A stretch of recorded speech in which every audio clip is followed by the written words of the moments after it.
Hello, my name is Graham Clark. I'm a Canadian home inspector, professional engineer, and expert witness in the fields of construction and home inspection.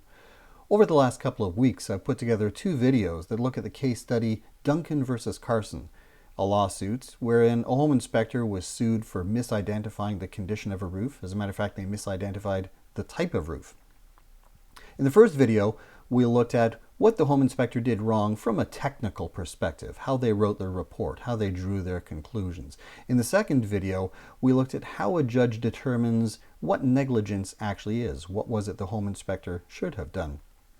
And in the third video, what we're going to do is have a quick look at the inspection contract. I don't want to get too much into the legal things, but there is a point that I do want to make. Now we're just going to jump down to the contract, which I've got up on screen. I'm not going to read through the whole thing. I'm going to read really the most important part. The client further agrees that no liability shall accrue to the home inspection company from anything herein contained, and in particular agrees to hold harmless the home inspection company from any liability for damages or faults occurring to the premises after the date of the inspection, and any liability resulting from damage, faults, hidden or other defects not observed at the time of this inspection. There we go. There's other stuff in here, but that's really the meat of it with respect to the contract and with respect to the limitation of liability. I mean, it really seems to say, unlike a lot of contracts where they limit the liability to the fee, in this case, the home inspector really wants to limit their liability to absolutely nothing. All right, fair enough. The judge underlined certain phrases, certain sentences in this, and that's relevant. So I'm going to show you that a little bit later on.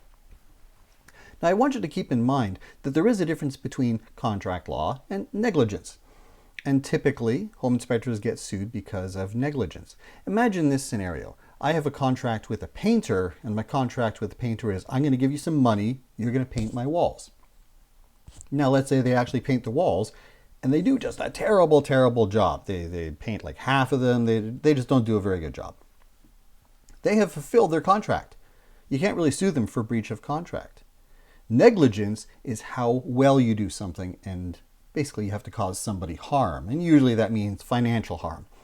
You know, I wanted walls that are properly painted. Now I have to go out and hire somebody to paint them properly. That would be a very basic example. Now with home inspection, typically how we get sued is in negligence. And in a previous case, we looked at a contract with a limit of liability clause. And if you look at that video, the contract didn't say specifically that the inspection company was going to have no liability or limited liability for negligence. If you specifically want protection from negligence, a lot of judges will say you have to mention negligence, because the contract only deals with contractual stuff. Anything outside the contract, like your performance, well, that has to do with negligence. So if you want to be protected against negligence, you have to say it. You'll notice this contract says nothing about negligence. Now I'm going to scroll down to something a little further on, and the judge has referenced another case. Here we go. The judge in this case is referencing a Bergen case from a few years before that. And if I read this just very quickly, the client agrees that no liability shall accrue to the home inspector from anything herein contained, and in particular agrees to hold harmless the home inspector from... This is exactly the same words. Different home inspectors.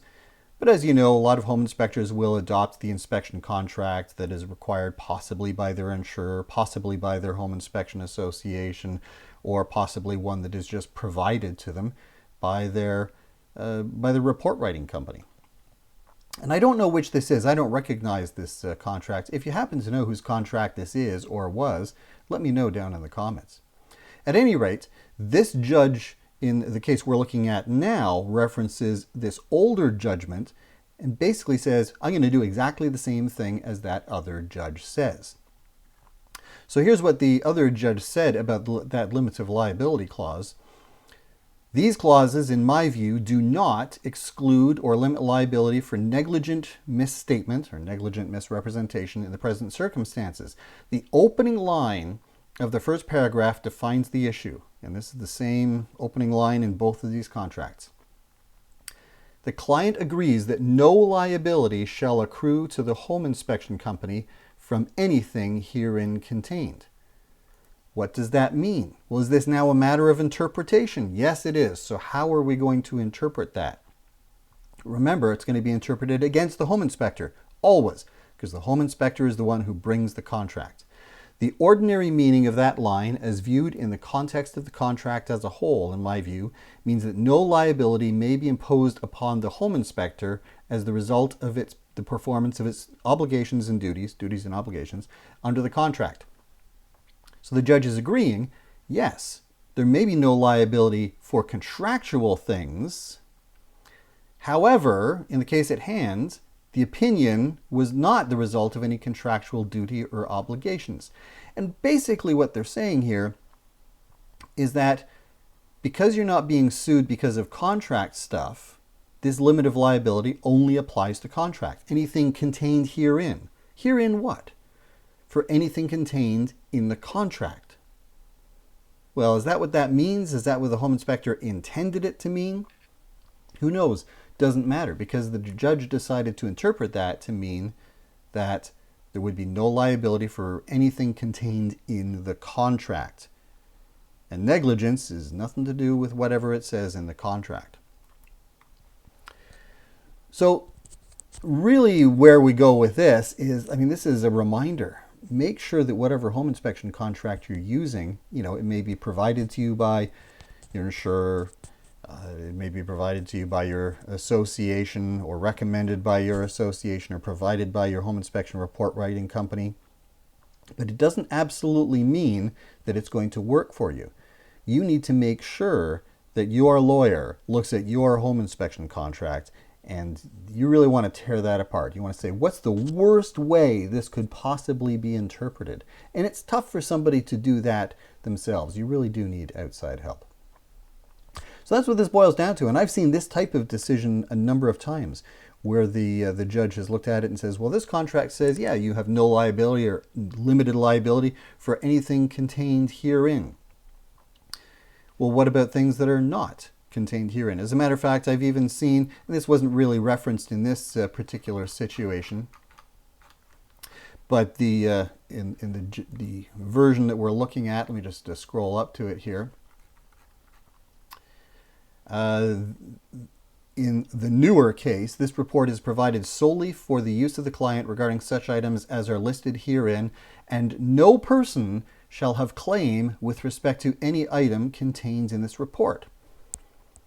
No liability with anything contained in the report. Realistically, home inspectors usually don't get sued for what it says in the report. Home inspectors usually get sued for what it doesn't say in the report.